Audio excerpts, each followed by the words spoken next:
You lost something precious. A relationship. A job.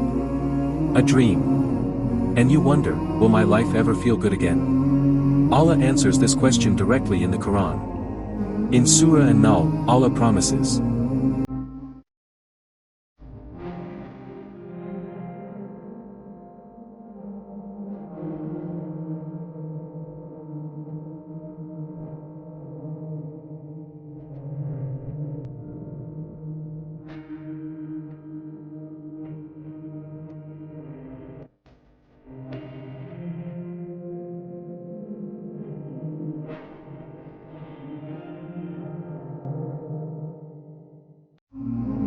whoever does good, whether male or female, and is a believer, we will surely bless them with a good life, and we will certainly reward them according to the best of their deeds.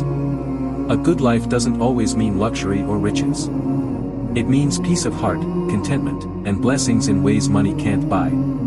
Sometimes Allah removes things not to punish you, but to create space for something better.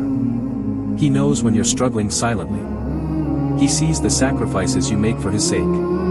And He says, I will reward you, not just later in Jannah, but even here with a life full of meaning. So if you're hurting from loss, keep doing good. Keep believing. Because the one who takes is also the one who replaces. Comment, Allah is my provider of peace. Save this reminder for the days you feel like giving up. Follow for more Quran-based hope and healing.